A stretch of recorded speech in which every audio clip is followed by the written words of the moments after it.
আমি একটা স্কুলে মাস্টারি করি, অল্প টাকা বেতন পাই, কোনো রকম মান সম্মান নিয়ে বেঁচে আছি। আমার বউ অনেক বড় পয়সাওয়ালার মেয়ে, আমার শ্বশুর একজন পুলিশ অফিসার। আমার বউ গভীর ঘুম। আমি বউয়ের মোবাইলটা হাতে নিলাম। মোবাইলের বাটনে ক্লিক করতেই আমার চোখ কপালে উঠে গেল। দেখলাম আমার বউয়ের সাথে অন্য একটা ছেলের অন্তরঙ্গ ছবি। অবশ্য আমি আগে থেকেই সন্দেহ করেছিলাম। আমি তাড়াতাড়ি করে ছবিটা আমার মোবাইলে ট্রান্সফার করে নিলাম। এমন সময় আমার শ্বশুর সোনা মিয়া ফোন করেছে। আমি পুতুলকে ডেকে দিলাম। পুতুল ঘুম থেকে উঠল, মোবাইল হাতে নিয়ে বলল, হ্যালো। ওপাশ থেকে আমার শ্বশুর বলল, কেমন আছিস মা? পুতুল বলল, ভালো নেই বাবা। কেন? তোমরা সবাই মিলে আমাকে বিদায় করে দিয়েছো স্কুল মাস্টারের কাছে। আমি অনেকটাই ফকিরের সমতুল্য মনে করি। সোনা মিয়া বলল, আচ্ছা মা, তোর সব কথা আমি পরে শুনবো। কালকে তুই জামাইকে নিয়ে আমাদের বাড়িতে আয়। ঠিক আছে বাবা। এ কথা বলে ফোনটা রেখে দিল। আমি আর কোনো কথাই বললাম না, আস্তে করে শুয়ে রইলাম। পরদিন শ্বশুর বাড়ির দরজায় এসে নক করলাম। আমার শ্বশুর এসে দরজা খুলে দিল। আমার শ্বশুর পুতুলকে দেখে জড়িয়ে ধরল। পুতুলও তার আব্বাকে পেয়ে অনেক খুশি। এবার পুতুল বলল, আব্বা একটু ফ্রেশ হয়ে নি, আমার খুব গরম লাগছে। আমি মনে মনে ভাবলাম, এই সুযোগে ছবিটা আব্বাকে দেখিয়ে দিই। পুতুল ভিতরে চলে গেল। আমি শ্বশুরকে বললাম, আমার একটা কথা ছিল। আমার শ্বশুর বলল, বলো। আমি আর দেরি না করে মোবাইলটা বের করে শ্বশুরের বরাবর ধরলাম। আমার শ্বশুর ছবিটা দেখে অবাক হয়ে গেল। শ্বশুর আমাকে বলল, এইসব কি হচ্ছে? আমি কাঁপা কাঁপা কণ্ঠে বললাম, আপনার মেয়ের বিচারটা আপনি করুন। শ্বশুর বলল, আচ্ছা ঠিক আছে। এই বলে ওখান থেকে চলে গেল। আমিও ভেতরে চলে আসলাম। রাতে ডাইনিং টেবিলে সবাই বসলাম খাবারের জন্য। এমন সময় শ্বশুর মশাই আদরের গলায় বলে উঠলেন, মা আমার কাছে আয় তো। পুতুল ডাইনিং টেবিল ছেড়ে শ্বশুরের কাছে এসে দাঁড়ালো। শ্বশুর মশাই মোবাইলটা বের করে পুতুলের দিকে ধরলো। দেখ তো চিনতে পারিস কিনা তোর সাথে এই ছেলেটাকে। ছবিটা দেখে পুতুল হতভম্ব হয়ে গেল। বেশ কিছুক্ষণ ছবিটার দিকে তাকিয়ে রইল। এবার বলে উঠল, এটা নিশ্চয়ই তোমার প্রাণপ্রিয় জামাইয়ের কাজ, তাই না? বাবা তুমি কি জীবনেও বিশ্বাস করবে তোমার মেয়ে অন্য একটি ছেলের সাথে এরকম একটা ছবি তুলবে? পুতুলের বাবা এবার অনেকটাই ভাব গভীরতা এনে বলল, আমিও তো এমনটাই ভাবছি বাবা। এখনকার যুগে ছবির মাথা কেটে অন্য ছবি লাগানো যায়, যাকে বলে এডিটিং। তোমার জামাইবাবু তোমার নিকট আমাকে খারাপ বানানোর জন্য এই কাজটা করেছে।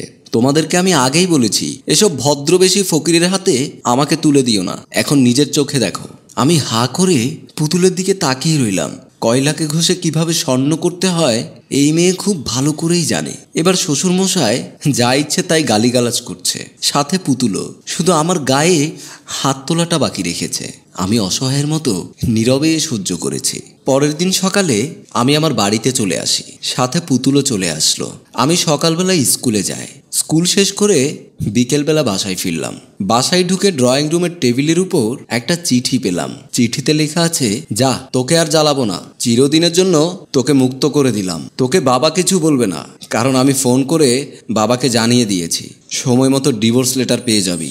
চিঠিটা পড়ে মনে শান্তি আসলো, কারণ পুতুল আমাকে অনেক আগেই ডিভোর্স দিত, তার বাবার ভয়ে দিতে পারেনি। এমন সময় আমার শ্বশুরের ফোন আসে। ফোনটা রিসিভ করে কানে দিলাম। হ্যালো বলতেই ওপাশ থেকে বলল, মেয়েটা আমার মান সম্মান সব ধূলিসাৎ করে দিল। বাবা আমি আপনাকে আগে অনেকবার বলেছি, আপনি উল্টো আমাকে ভুল বুঝেছেন। এখন আপনার মেয়ে আপনিই বোঝেন। এই বলে আমি ফোনটা কেটে দিলাম। এদিকে এলাকার সবার জানাজানি হয়ে গেল, পুলিশ অফিসার সোনা মিয়ার মেয়ে অন্য ছেলের সাথে পালিয়েছে। আমি একদম রিল্যাক্সে সোফায় বসে চা খাচ্ছি। পাশে মা বলল, বাবা বৌমার বিষয়ে কোনো খবর পেলি? আমি বললাম, ওই কাল নাগানির কথা আমার সামনে বলবে না। ও গেছে তো গেছে, যেখানে আছে ওখানেই থাকুক। জানো মা, আজকে ডিভোর্স লেটার পাঠিয়েছে তোমার গুণধর বউ। মা বলল, তুই কি এটা রিসিভ করেছিস? হ্যাঁ মা, আমি কোনো চিন্তা ছাড়াই তাড়াতাড়ি সিগনেচার করে দিয়েছি। মায়ের সাথে অনেকক্ষণ কথা বললাম। এমন সময় মোবাইলে ফোন আসলো। আমি রিসিভ করলাম। কানে দিতে আমার বন্ধু শহীদুল ওপাশ থেকে বলল, তুই আজকে ডিভোর্স লেটার পেয়েছিস? আমি অনেকটা হেসে বললাম, হ্যাঁ ভাই পেয়েছি। এখন কথা মতো ওকে ছেড়ে দে তুই, আর কথা মতো দেশের বাইরে চলে যা। ভাই তোর বউটা কিন্তু জোস, আর কটা দিন রাখি, তারপর না হয় ছেড়ে দিব। তাহলে তো তোর কন্ট্রাক্টের টাকা তুই পাবি না। শহীদুল বলল, আচ্ছা ঠিক আছে, আজকে বিকেলে আমি ডিসমিস করে ফেলবো। আমি মোবাইলটা রেখে মনে মনে ভাবলাম, পুতুলের মতো বিস্ফোরকে সরাতে মঞ্জুর মোর্শেদের একটু বুদ্ধিই যথেষ্ট। আপনারা আমাকে খারাপ ভাববেন না। পরের দিন সকালবেলা আমি অফিসে যাওয়ার জন্য রেডি হচ্ছিলাম। দেখলাম পুতুল এবং তার বাবা পুলিশ আমার বাড়িতে হাজির। আমি দেখা মাত্র বললাম, কি চাই? এ কথা শুনে তারা দুজনে রীতিমতো অবাক, দেখছি মাথা নত করে ফেললো। তখন আমার সেই দিনের কথা মনে পড়ে গেল, যেই দিন আমি দোষ না করেও এরকম মাথা নত করেছিলাম। পুতুল কোনো চিন্তা ভাবনা না করে আমার পা ধরে ফেললো, বলল, আমাকে মাফ করে দাও, আমি আর কোনোদিন এরকম করব না, তুমি যাই বলবে আমি তাই শুনবো। এবার আমি বললাম, ছি ছি, পা ধরছো কেন? আমি তো ডিভোর্স লেটার স্বাক্ষর করে দিয়েছি। তাছাড়া যে বাবা মেয়েকে চরিত্রহীন হবার জন্য সাহায্য করে, সেই বাবার মেয়েকে আমি আমার ঘরে তুলতে পারবো না। আর আমার চাকরিটা ট্রান্সফার করেছি গ্রামে, আমি গ্রামে ফিরে যাচ্ছি। আর এই শহরের ইট পাথরে বন্দি থেকে কোনো চরিত্রহীন মেয়ের সঙ্গে সঙ্গী হতে চাই না। এবার আপনারা আসতে পারেন, নয়তো যতটুকু সম্মান বাকি আছে তাও থাকবে না। শ্বশুর অনেক আত্মসম্মানবোধ ও মেজাজি মানুষ। আমার কথা শুনে মেয়েকে নিয়ে বাহিরে চলে গেল। সম্মানিত ভিউয়ার্স, আমার যদিও বা পুতুলের জন্য মায়া হচ্ছে, তারপরও কঠোর হতে বাধ্য হলাম। এদের মতো কালসাপকে চিরতর শেষ করে না দিই, আরেকজনের সামনে ফনা তুলে সুন্দর জীবন নষ্ট করে দিবে। অন্যথায় আগামীতে সমাজে কোনো ভালো মানুষের দেখা মিলবে না। গল্পটি যদি ভালো লাগে লাইক, কমেন্ট, শেয়ার করে মিউজিক প্লাসের সাথেই থাকুন। ধন্যবাদ। রচনা ও পরিচালনায় মঞ্জুর মোর্শেদ।